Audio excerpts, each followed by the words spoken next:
Assalamualaikum warahmatullahi wabarakatuh. Perkenalkan, nama saya Rio Setiawan M, selaku ketua dari PANG Palu Hijrah, bersama kawan saya Afif Friansyah. Jadi hari ini saya sangat senang sekali bisa bertemu sama teman-teman BWA dari pusat, dari Jakarta. Setelah kemarin kita sempat kerjasama dalam kegiatan berbagi Al-Quran. Jadi hari ini saya ingin bercerita sedikit pengalaman saya dari dunia PANG sampai saya mau membentuk PANG Palu Hijrah. Inspirasinya sih simple. Dari awal saya di jalanan, saya ngepang, hidup dengan narkoba, setiap hari hanya main musik, keluar masuk studio, main festival. Jadi saya merasa mulai kayak ada yang ganjal gitu dalam kehidupan saya. Yang awalnya seharusnya saya itu berada di tempat yang lebih baik di masa-masa itu. Jadi apa sih alasan sampai membuat saya harus turun ke jalan gitu? Jadi alasan utama sih sebenarnya adalah lingkungan, dan kedua kebahagiaan yang ingin kami rasakan secara pribadi itu tidak kami temukan di dalam rumah. Tekanan dari orang tua, kami harus jadi seperti apa yang mereka mau, dan itu yang membuat kami jadi lebih keras. Akhirnya kami mencari tempat yang nyaman buat kita adalah di jalanan gitu. Dari berbagai musik yang saya kenal, dari metal, ya awalnya sih saya kenalnya punk gitu. Dari tahun 2005-06 gitu kita sudah mulai kenal punk. Jadi dari situ saya belajar tentang punk ini apa sih gitu. Saya masuk di dunia punk, saya belajar musik punk, saya keluar lagi masuk ke grunge, sampai ke hardcore, death metal. Ternyata memang jiwa saya adalah, oh saya lebih nyaman di punk gitu. Karena menurut saya di punk adalah saya bisa menyuarakan apapun yang saya rasakan, dari pemberontakan, perlawanan terhadap apa yang tertekan di dalam batin saya gitu.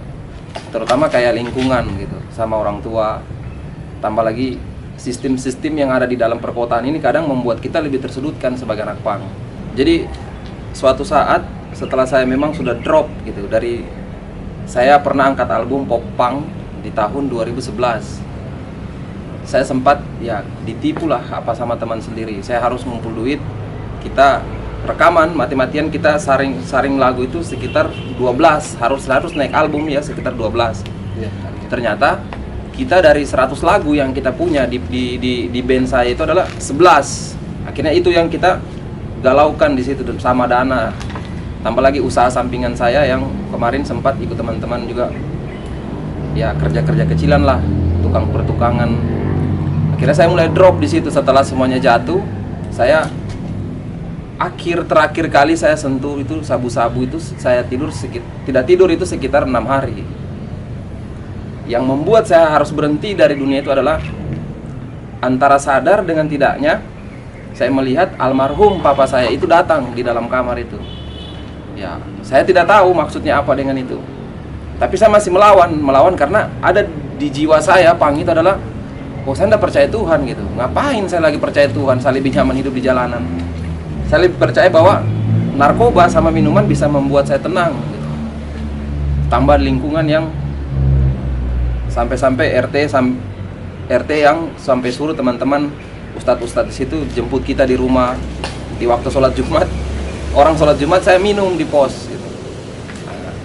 Akhirnya setelah saya kena hidayah, karena saya malu untuk sholat dilihat teman-teman di lingkungan, akhirnya saya bawa ransel. Turunnya style punk, celana robek-robek, pakai sepatu, tapi dalamnya sarung, masih pakai sarung dengan baju koko yang model dulu itu yang ada kantong samping.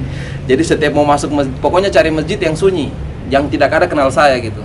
Sampai suatu saat hari Jumat, teman-teman lingkungan lihat, loh, ente masuk masjid.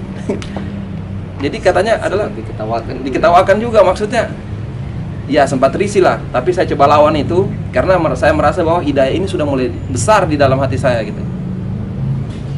Akhirnya saya jalan sampai di 2017. Di 2017 saya sempat flashback kembali. Aduh, saya ini dari dunia punk gitu. Saya ingin berbuat baik kepada orang-orang. Akhirnya saya mulai, oh gimana ya kalau saya angkat PANG Palu Hijrah gitu. Tapi awalnya belum memakai nama PANG Palu Hijrah. Saya berapa kali banding ke Pak Wali Kota Palu, sama teman-teman besar di Palu juga tentang cara pandang mereka ke kami anak-anak pang adalah yang selalu mengatai kami sampah, kotoran, yang penuh tatoan. Nah, itu yang selalu saya mau patahkan stigma teman-teman. Sampai akhirnya di akhir 2017 memasuki 2018, oh enggak, saya harus bangun kayaknya ini Pang Palu Hijrah. Caranya adalah saya harus bergabung dulu sama teman-teman komunitas yang lebih berpengalaman lagi gitu. Dalam kegiatan ya relawan lah, kayak gimana saya juga nggak ngerti di Pang Palu Hijrah ini, kita jalan aja gitu. Mau dikatakan relawan juga, dalam hati saya pribadi lah saya hanya pendosa gitu, yang terus berbuat baik kepada orang. Urusan pahala, urusan nanti di akhirat itu hanya Allah yang kasih, bukan saya gitu. Saya hanya terus berbuat baik. Sampai di 2018 akhir saya mulai kembali ke taman gitu, cari teman-teman. Saya datang ke base camp yang masih di atas di Wali Kota. Akhirnya mulai ajak kita buat Pang Palu Hijrah gitu. Ya memang sih di Pang Palu Hijrah ini tidak semudah yang kita, kadang orang menjudge, ngapain ini anak Pang Palu Hijrah habis bagi Al-Quran kok pulangnya minum gitu. Karena saya pribadi mau keluar dari dunia hitam ini bukan hal yang mudah gitu. Apalagi kita yang identik dengan narkoba, ganja, minuman, apalah, hanya secara kata kasarnya kalau saya di zaman saya pribadi hanya Vortex yang saya minum, bensin, Asoka campur Molto, campur Sangsil, Fox ini ya, kalau Fox ini makan makanan recehan lah kalau bagi kita. Akhirnya di 2019 kita mulai aktif pelan-pelan, aktif tapi belum sebesar di tahun 2020 ini. Di akhir 2019 akhirnya saya dapat ide, ternyata Pang Palu Hijrah saya lebih nyaman geraknya di sini loh. Pang berbagi Iqra dan Al-Quran.